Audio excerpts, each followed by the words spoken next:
अगर बेटियों को कंट्रोल नहीं कर सकते तो गांव में रहने का कोई मतलब नहीं है। यहाँ औरतों को दब कर रहना होगा। कोई भी अपने हिसाब से कुछ नहीं कर सकता। सब ईश्वर की मर्जी से ही होगा। तभी गांव का एक आदमी दौड़ा दौड़ा आता है। सरपंच साहब, जमींदार साहब, वो कालिया है ना, उसकी बेटी पढ़ने के लिए शहर जा रही है। अच्छा, ये कब हो गया?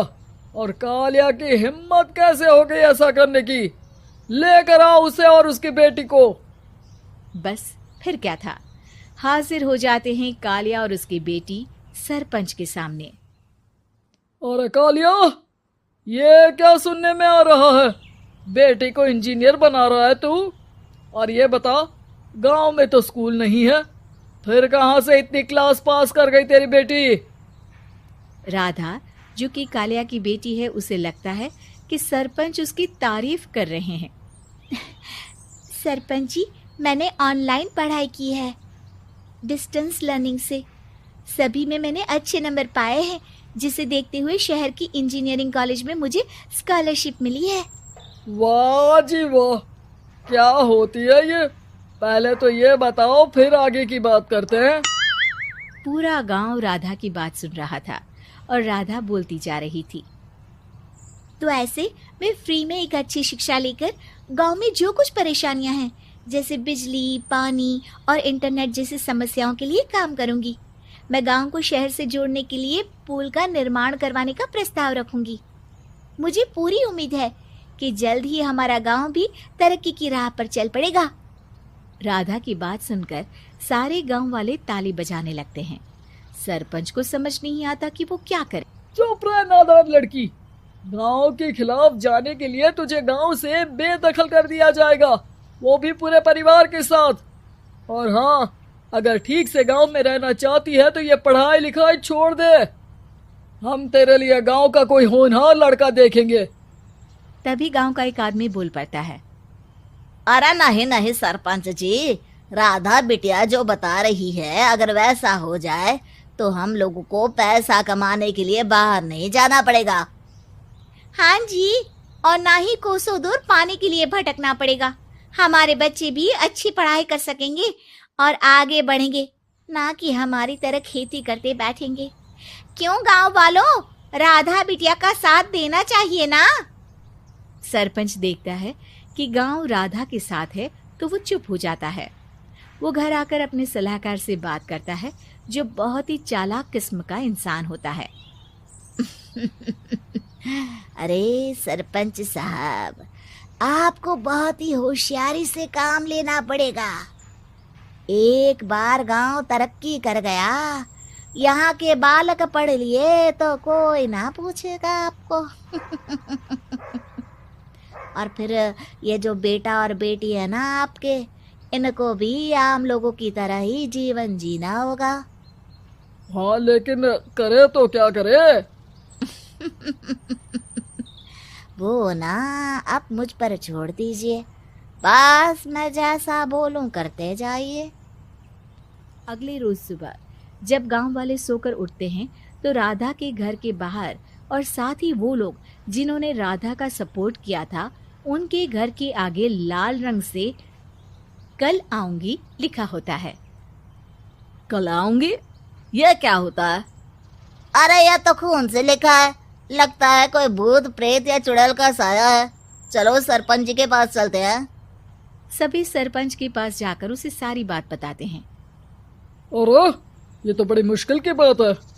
चलो, मैं एक बाबा को जानता हूँ, उन्हें बुला लेता हूँ।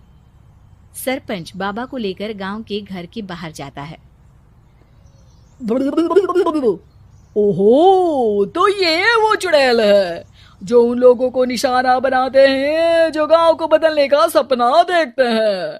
वो गांव को ऐसे ही संपन्न देखना चाहती है।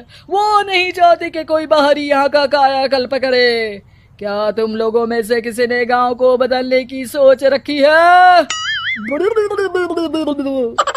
तभी राधा की माँ रोते रोते आती है।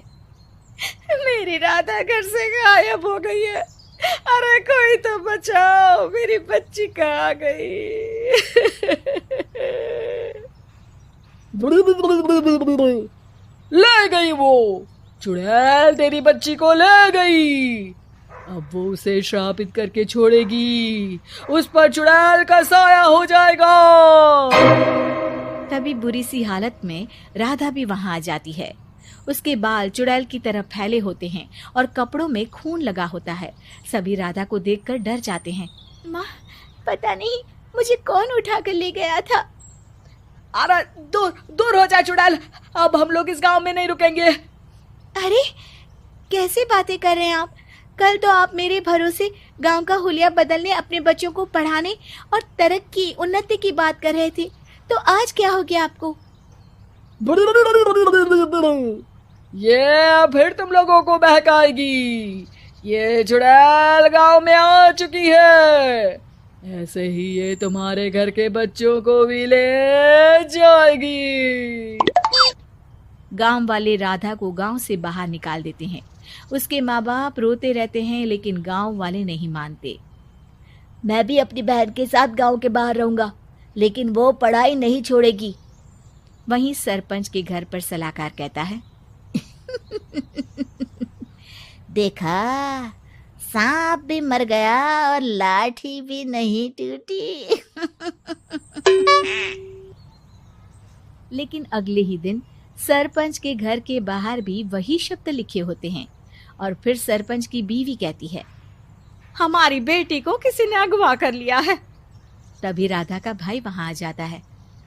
अरे गांव वालों, मैंने सरपंच जी की बेटी को देखा था, वो चुड़ैल उसे उठाकर ले जा रही थी। अरे क्या मजाक कर रहे हो?